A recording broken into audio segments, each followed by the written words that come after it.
میرے کچھ کہنے سے پہلے اس نے حیرانی سے پوچھا، مسٹر زیشن، تمہارے ساتھی نے کیا بیوقوفی کا مظاہرہ کیا ہے؟ سر، اسی سلسلے میں حاضر ہوا ہوں۔ یہ اصل میں انگلش زبان سے نابالغ ہے۔ راجپال نے اسے مس گائیڈ کیا اور اس نے تمام گولیاں 300 کے فاصلے سے فائر کر دیں، تو اس ضمن میں کیا کر سکتا ہوں؟ سر، اگر میرے ساتھی کو دوبارہ موقع دیا جائے… نہیں زیشن، ایسا کیسے ہو سکتا ہے؟ اس طرح تو وہ تمام جو ایک دفعہ فائر کر چکے ہیں دوبارہ فائر کرنے پر اصرار کریں گے۔ معذرت خواہ ہوں، بس اسے اپنی قسمت سمجھ کر قبول کر لو۔ Okay sir. میجر جیمس کا حتمی لہجہ سن کر میں نے مزید منت زاری سے پرہیز کرتے ہوئے واپس جانا ضروری سمجھا۔ میں معافی چاہتا ہوں ذیشان بھائی، سردار خان نے ندامت بھرے لہجے میں کہا، میری وجہ سے یہ گڑبڑ ہوئی۔ اچھا چھوڑو یار، میں نے اسے تسلی دیتے ہوئے کہا، شاید پوزیشن ہماری قسمت میں ہی نہیں تھی۔ واپس فائرنگ اڈے پر جا کر میں شری کانت پارٹی کو فائر کرتے دیکھنے لگا۔ خود میرا جی فائرنگ سے بالکل اچاٹ ہو گیا تھا۔ شری کانت نے 1500 میٹر سے 4 گولیاں ہٹ کیں اور اس کی ایک گولی خطا گئی تھی۔ فائرنگ اڈے سے پیچھے ہٹ کر اس نے مجھے فائر کرنے کی دعوت دی۔ شکریہ، آپ جاری رکھیں۔ میرا موڈ سخت آف تھا۔ شری کانت نے معنی خیز ہنسی کے ساتھ نیپالی سنائپرز کو دعوت دے دی۔ دونوں نیپالی سنائپر فائر کرنے لگے۔ اس کے بعد راجپال نے اپنی 5 گولیاں 1000 میٹر کے فاصلے سے فائر کر کے 10 نمبر حاصل کر لیے۔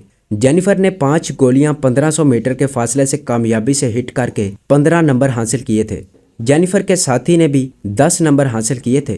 پہلی پوزیشن پر 25 نمبر کے ساتھ جینیفر پارٹی برا جمان تھی۔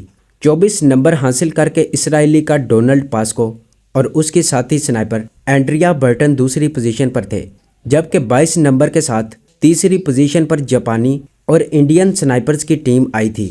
سب سے کم نمبر ہماری ٹیم کے تھے، 1.25 نمبر کے ساتھ ہم سب سے آخری پوزیشن پر تھے۔ تاہم ابھی تک میرے پاس 5 گولیاں موجود تھیں۔ میرا نام اناؤنس کر کے مجھے مطلع کیا گیا کہ فائر سے رہ جانے والا میں اکیلا سنائپر باقی ہوں۔ اسی وقت جینیفر بھی وہاں پہنچ گئی، شاید مجھ پر طنز کرنے آئی تھی۔ تیسری پوزیشن کی مبارک ہو مسٹر کانت، وہ با آواز بلند شری کانت کو مبارکباد دیتے ہوئے بولی۔ شکریہ کیپٹن، اصل مبارکباد کی مستحق تو تم ہو۔ صحیح کہا، وہ طنزیہ لہجے میں کہنے لگی۔ ویسے ہم نے اور تمہارے پڑوسیوں نے بریکٹ بنا دی ہے، ایک سائیڈ پر ہم اور دوسری جانب تمہارے ہمسائے۔ بھلا وہ کیسے؟ شری کانت مجھے جلانے کا کوئی موقع کیسے ہاتھ سے جانے دے سکتا تھا؟ وہ اطمینان سے بولی، اول ہم اور سب سے پیچھے پاکستان، درمیان میں باقی سب۔ جواباً شری کانت کہا لگاتے ہوئے بولا، ایسی بھی کوئی بات نہیں کیپٹن، مسٹر ذیشان کی 5 گولیاں بقایا ہیں، یقیناً وہ 500 سے فائر کر کے 2.5 نمبر لے لے گا۔ 1.25 نمبر ایک کے پاس پہلے سے موجود ہیں، بس 3.25 نمبر لے کر ہمارے ساتھی سیکنڈ لاسٹ ہو جائیں گے، اور یہ تمہیں معلوم ہوگا کہ انڈونیشین سنائپرز کے 3.5 نمبر ہیں۔ دونوں نے با آواز بلند استہزائی کہا لگایا۔ میں خون کے گھونٹ پی کر رہ گیا تھا۔ سردار ان کی گفتگو تو نہیں سمجھ پا رہا تھا، مگر یہ اندازہ اسے ضرور ہو گیا تھا کہ وہ ہمارے متعلق کچھ کہہ رہے ہیں، مگر اس وقت وہ اتنا پشیمان تھا کہ غصہ بھی ظاہر نہیں کر پا رہا تھا۔ اسی وقت میں نے میجر جیمس کو اپنی جانب آتے دیکھا۔ Are you fine mister Zeeshan? قریب آتے ہی وہ فکر مندی سے مستفسر ہوا۔ یس سر، میں نے اسبات میں سر ہلایا۔ تم فائر کیوں نہیں کر رہے؟ کوئی مسئلہ؟ نہیں سر، بس فائر کرنے ہی لگا تھا۔ اپنی رائفل اٹھا کر میں فائرنگ اڈے کی جانب بڑھا۔ سنو، میجر جیمس نے مجھے متوجہ کیا، تم 5 گولیاں 1500 میٹر کے فاصلے سے ہٹ کر کے چوتھی پوزیشن حاصل کر سکتے ہو۔ اس وقت افغانی سنائپرز 16 پوائنٹ کے ساتھ چوتھی پوزیشن پر ہیں۔ 1500 میٹر سے 5 گولیاں؟ شری کانت نے کہا لگایا۔ جینیفر اور گوپال نے بھی اس کا ساتھ دیا تھا۔ میں ان کے کہے پر تبصرہ کیے بغیر فائر پوزیشن بنانے لگا۔ فائر کے لیے سب سے بہترین اور آرام دہ پوزیشن لیٹی پوزیشن ہوتی ہے۔ اس حالت میں ایک فائرر کے تمام اعضاء پرسکون حالت میں ہوتے ہیں، اور پھر رینج ماسٹر کے ساتھ فائر کرنے کی سب سے بڑی سہولت یہ ہے کہ رائفل کے ساتھ لگی 2 پائی کی وجہ سے بیرل کو تھامنے کی ضرورت نہیں پڑتی۔ فائرر کو صرف بٹ کو سنبھالنا پڑتا ہے۔ ہدف کو حرکت دینے والے بٹن کو دبا کر میں نے ہدف کو 1500 میٹر کے فاصلے پر ایڈجسٹ کیا۔ لیوپولڈ ٹیلیسکوپ سائٹ پر بھی 1500 میٹر کا فاصلہ ایلیویشن ناپ پر سیٹ کر کے میں نے ہدف کے درمیان شست لی اور سانس روک کر ٹریگر دبا دیا۔ ساتھ لگی سکرین پر نظر ڈالنے سے پہلے میری سماعتوں تک شری کانت پارٹی کا کہا پہنچ گیا تھا۔ گولی ہدف کے دائیں طرف نکل گئی تھی۔ میں نے سٹپٹا کر سائٹ پر لگی ڈیفلیکشن ناب کو دیکھا۔ ڈیفلیکشن ناب سے رائفل کی دائیں بائیں کی غلطی درست کی جاتی ہے۔ میں نے ڈیفلیکشن 0 لگائی ہوئی تھی کیونکہ رائفل میں دائیں بائیں کی کوئی غلطی موجود نہیں تھی، اور چونکہ میں 2 دن سے اسی ڈیفلیکشن پر فائر کر رہا تھا اس لیے میں نے ڈیفلیکشن ناب کو چھونے کی ضرورت محسوس نہیں کی تھی۔ لیکن غلطی مجھ سے یہ ہوئی تھی کہ میں نے اپنے کمینے اور کم ظرف دشمن کو نظر انداز کر دیا تھا۔ کسی بد باطن نے ڈیفلیکشن ناب کو اپنی پوزیشن سے ہلا دیا تھا، اور ایسا شری کانت اور راجپال کے علاوہ کون کر سکتا تھا؟ میں انسٹرکٹر سے شکایت کرنے کی پوزیشن میں بھی نہیں تھا کہ ڈیفلیکشن ناب کا جائزہ نہ لینا میری اپنی غلطی تھی۔ چند گہرے سانس لے کر میں نے اپنا بلڈ پریشر نارمل کیا، ڈیفلیکشن ناب کو گھما کر 0 پر لگایا اور دوبارہ فائر کے لیے تیار ہو گیا۔ اگلی گولی میں نے بڑی آسانی سے ہدف کے بیچوں بیچ ہٹ کر دی تھی۔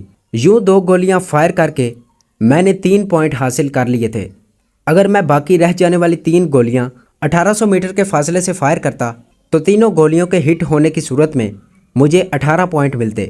3 پوائنٹ دوسری گولی کے اور 1.25 پوائنٹ سردار والے ملا کر ہم 22.5 نمبر لے کر تیسری پوزیشن پر آ سکتے تھے، اور اگر میں ایسا کرنے میں کامیاب ہو جاتا تو شری کانت پارٹی کی استہزائی کہکہوں کا بدلہ لے سکتا تھا۔ یہ سوچتے ہی میرا ہاتھ ہدف کو حرکت دینے والے بٹن پر پڑا، اور جب تک ہدف 1800 میٹر کے فاصلے تک نہ پہنچا میں نے بٹن دبائے رکھا۔ اچھی کوشش، میں تمہارے حوصلے کی داد دیتا ہوں۔ مجھے پشت کی جانب سے میجر جیمس کی آواز سنائی دی۔ سٹھیا گیا ہے۔ شری کانت نے میرے زخموں پر نمک چھڑکا۔ نہیں بھائی، پیٹر سمتھ بننے کی کوشش میں ہے۔ اس دفعہ جینیفر کی آواز نے میرے کانوں میں زہر انڈیلا تھا، مگر میں تمام سے بے نیاز نشانہ سادھنے لگا۔ 1800 میٹر کا طویل فاصلہ ناقابل شکست کھائی کی صورت میں میری تمنا کی راہ میں حائل تھا۔ لیوپولڈ سائٹ کے دیکھنے کی طاقت انسانی آنکھ سے 25 گنا زیادہ ہے۔ خالی آنکھ سے نظر نہ آنے والا ہدف سائٹ کے اندر بہت چھوٹا دکھائی دے رہا تھا۔ 2-3 گہرے سانس لے کر میں نے خود کو نارمل کیا اور پھر مکمل سانس روک کر ٹریگر دبا دیا۔ شاباش! میرے کانوں میں میجر جیمس کی داد دینے والی آواز گونجی۔ جوان، تم نے کر دکھایا۔ فائر کرنے کے بعد میں نے آنکھ بند کر لی تھی۔ آنکھ کھول کر میں نے سکرین کی جانب دیکھے بغیر دوبارہ پہلے والی جگہ پر شست سادھی اور سانس روک کر اگلا راؤنڈ بھی فائر کر دیا۔ زبردست! میجر جیمس کے نعروں نے میری سماعت میں رس گھولا۔ میں نے سکرین کی جانب دیکھا، دونوں گولیاں درمیانی نقطے سے چند انچ اوپر لگی تھیں۔ تیسری گولی فائر کر کے میں شری کانت پارٹی کو ہرا سکتا تھا، مگر پھر بھی میں تیسری پوزیشن لے پاتا۔ ایک سوچ میرے دماغ میں سرسرائی اور میں کھڑا ہو گیا۔ کیا ہوا؟ میجر جیمس نے آگے بڑھ کر مجھے کندھوں سے تھاما۔ تم کر سکتے ہو، بس آرام سے، اپنے اعصاب کو ڈھیلا چھوڑو۔ شکریہ سر، کہہ کر میں نے ایک گہرا سانس لیا۔ تو یہ تھی ہماری آج کی ایپیسوڈ۔ امید کرتا ہوں کہ آپ کو یہ کہانی اچھی لگی ہوگی۔ اسے لائک کریں، شیئر کریں، اور اگر اس چینل کو سبسکرائب نہیں کیا تو اس چینل کو سبسکرائب کریں اور بیل آئیکن کو دبا کر آل نوٹیفیکیشن آن کر لیں۔